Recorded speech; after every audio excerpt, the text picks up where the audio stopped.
앞바다에 나타난 신라 함대. 신라군 총사령관은 이사부 장군이었다.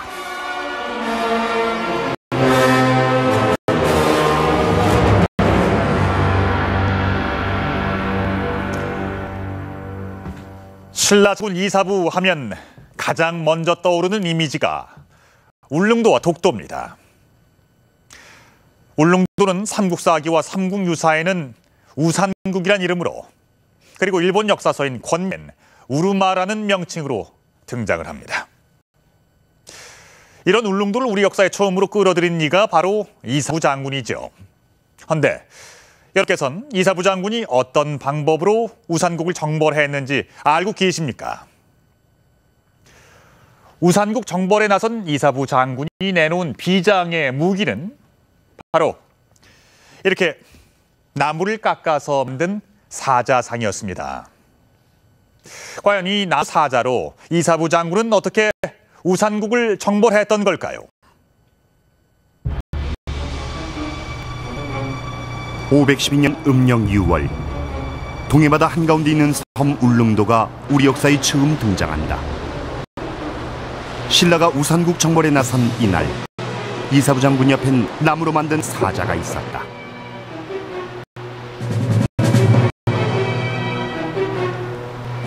천오년 전 바닷길로 이틀이나 걸리는 나라 우산국은 신라인들에게 미지의 나라였다.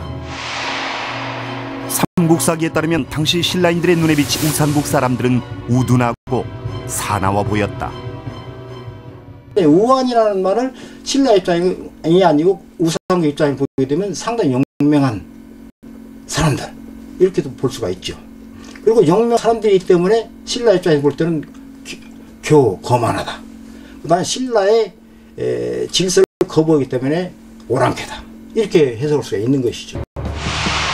만만한 상대였던 우산국을 정벌하기 위해 나선 이사부 장군이 준비한 것은 바로 나무로 만든 사자였다. 나무 사자를 만들어 배에 나눠 싣고 마침내 우산국 정벌을 위한 원정길에 나선 신라 함대.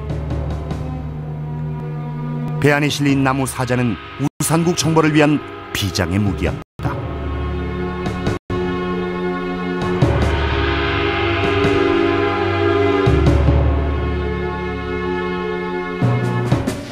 당시 나무 사자가 어떤 모습이었는지 기록엔 남아있지 않다. 신라인들의 생활문화 담겨있는 토 위엔 당시 사람들이 흙으로 만든 각종 물상이 있다. 실제 눈으로 확인한 동물은 물론 상상 속의 동물까지 그 종도 다양하다. 하지만 사자는 없다. 한반도에 사자가 살지 않았죠. 그러면서 이제 불교의 유입과 함께 그 불법 수호신, 불교를 수호하는 수호신으로서 사자가 한반도 문화에 유입이 되는데요. 불교와 함께 들어오게 됩니다. 불교의 발상지인 인도는 사자의 본고장이다. 기원전 3기 만들어진 아소카왕 사자 주두는 인도 최초의 통일제국인 마우리아 왕조의 최전성기를 상징하는 불교 유물이다.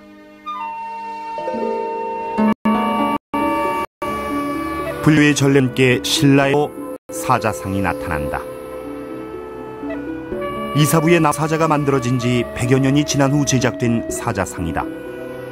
인도에서 중국을 거쳐 한반도로 들어온 사자는 불법을 수호하는 신비스러운 동물이다. 통일신라 시대면 사자가 엄청나게 많이 만들어집니다.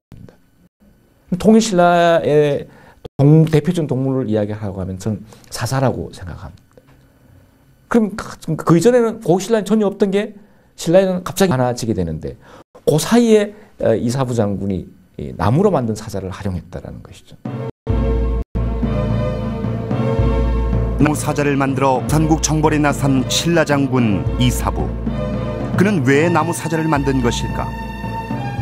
그 이사부 장군은 불교라는 새로운 사상과 그 새로운 사상과 함께 들어온 아주 이상하게 생긴 동물인 사자를 봤을 것이고, 그다음에 그 사자를 이사부 장군의 전략적으로 아마 군사적인 전략적으로 이용했을 것이 사자가 아니겠는가.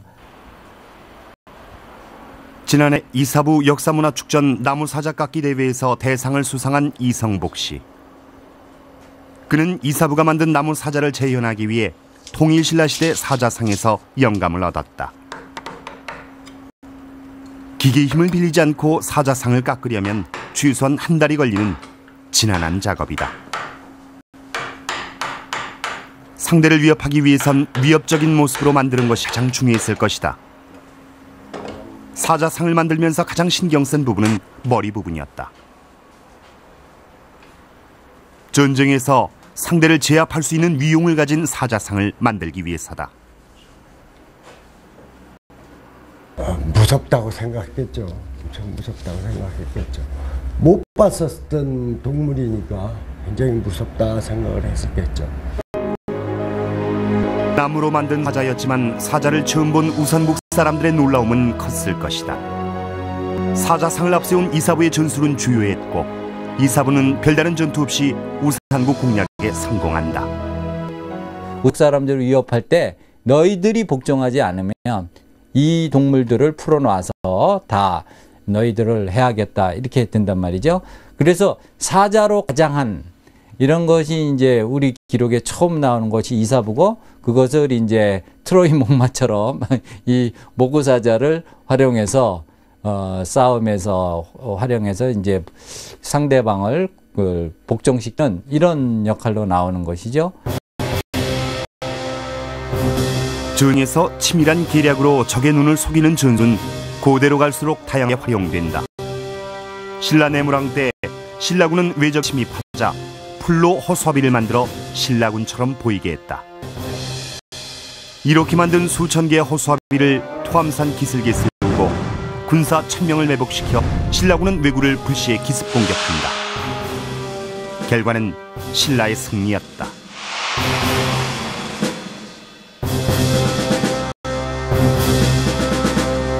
싸움에서 이기기 위한 지혜로운 전략이 필수적이다. 이사부는 상대 약점을 읽는 치밀 전술가였다.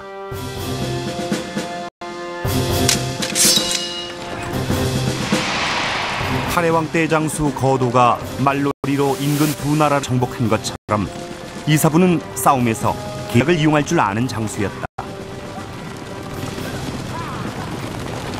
그게 이제 일종의 기만 전술인데 일단 기만을 해놓고 상대방이 방심했을 때 그때는 전격적으로 이 기동을 해서 적을 굴복시키는 그런 전술은 거도 때 이미 구사가 되고 그것이 이사부가 뭐 여러 차례 그런 전술을 활용한 사례들이 보이고 있습니다. 그래서 그럼 뭐 이사부의 어떤 전략가로서의 면모를 분명히 보여주는 것이고 또 하나 중요한 것은 그런 것을 통해서 신라의 어떤 고유한 그 어떤 전법의 전통이랄까요? 그 군사 전략의 전통이 형성되어 가고 있다라는 것을 거도와 이사부를 통해서 확인할 수 있다는 점이 중요하다고 봅니다. 나무 만든 사자로 우산국을 위협해 우산국 정벌에 성공한 신라 장군 이사부. 그는 신라의 탁월한 전략가였다.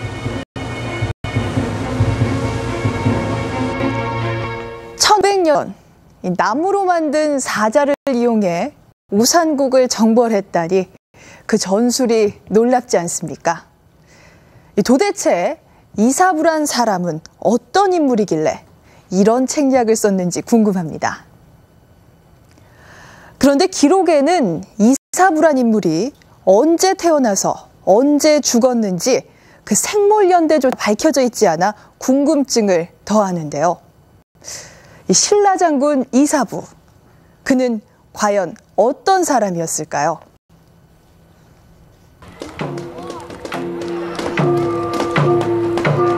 정월 대보름. 북청 사자놀이는 애 나쁜 액을 막는 대표적인 민속놀이다.